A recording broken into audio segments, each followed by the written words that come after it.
Tinapay mula sa langit. A daily morning devotion with CRC Family.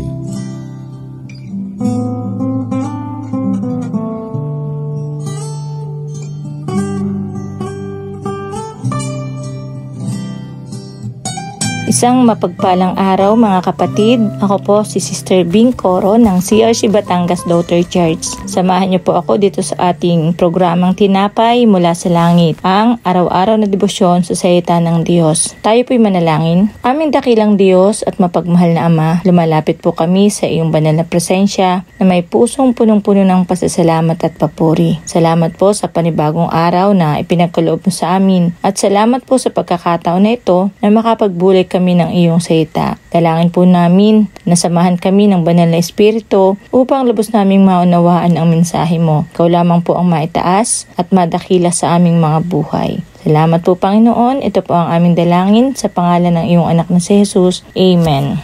Ang ating pong verse ay matatagpuan sa Joshua chapter 9 verse 14 and 15 na may pamagat na Joshua accept the Gibeonites' deception. Sabi po sa verse 14, tinikman ng mga pinuno ng Israel ang mga pagkain ngunit hindi man lamang sumangguni kay Yahweh. At sa verse 15, kaya't nakipagkasundo sa kanila si Josue at nangako na hindi sila papatayin. Sumang-ayon din sa kasunduan ang mga pinuno ng Israel. Sa kabanatang ito, ipinapakita kung paano ang mga Gibeonita, isang grupo ng mga tao sa lupain ng Kanaan, ay nalaman ang tungkol sa mga tagumpay ng mga Israelita sa ilalim ng pamumuno ni Joshua. Natakot sila dahil nakita nila kung paanong winasak ng Diyos ang Jericho at Ai, kaya't nagkunyari sila ang mga dayuhan mula sa malayong lugar upang makipagkasundo sa mga Israel. Dinaya nila ang Israel sa pamamagitan ng pagsusuot ng gusgusing damit, bitbit na bulok na tinapay at sirang sisidlan ng alak upang magmukhang matagal silang naglakbay. Sa verse 14, ngunit hindi sila sumangguni sa Panginoon. Ibig sabihin, tinanggap nila ang sinasabi ng mga Gibeonita sa kanilang paningin lamang. Hindi sila humingi ng gabay mula sa Diyos. Ang mga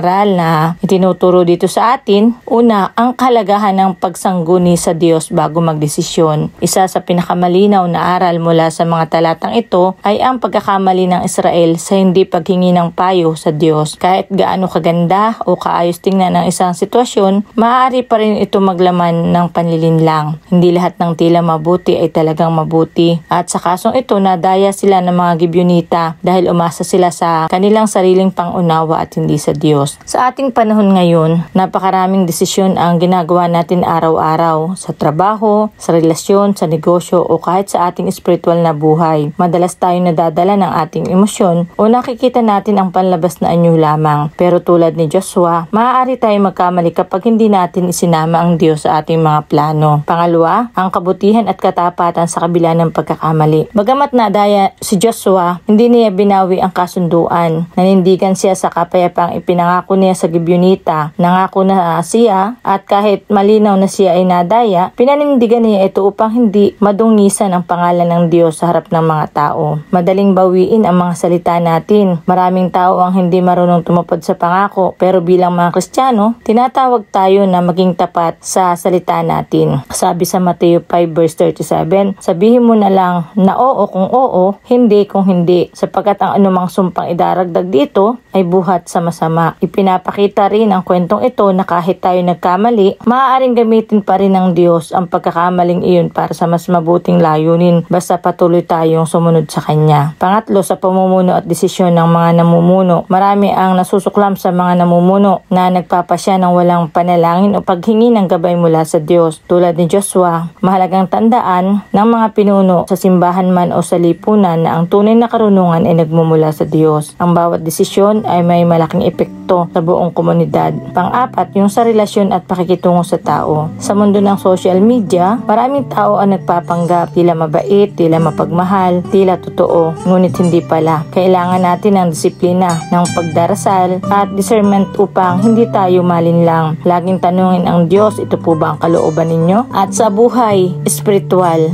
na ito ay isang paalala na kahit may malapit na relasyon sa Diyos tulad ni Joshua, ay maaari magkamali kapag kapag hindi naging maingat. Walang exempted sa tukso o sa panlilinlang. Kaya't importante ang ating araw-araw na pakikipag-isa sa Diyos sa pamamagitan ng kanyang salita, sa panalangin at sa pagsunod natin sa kanya. At sa uli, ang kwento ng Gibeonita ay kwento ng panlilinlang. Ngunit higit pa roon, ito rin ay kwento ng pagpapasya, pag-aaral, pagtutuwid at patuloy na katapatan. Huwag tayong gumawa ng hakbang nang hindi muna lumulod sa panalangin. Huwag tayong bumitaw sa mga pangakong binitiwan natin kung ito'y para sa kapayapaan at katwiran. At higit sa lahat, huwag nating kalimutan, ang Diyos ang dapat nating kinukonsulta, hindi ang ating sariling damdamin o opinyon. Sabi po sa Kawikaan chapter 3 verse 6, sa lahat ng iyong gawain, siya ngay alalahanin upang ikay patnubayan sa iyong mga tatahakin. To God be all the glory. Aming mapagmahal na Ama, salamat po sa paalala sa iyong salita na huwag kaming basta-basta gumawa ng mga pasya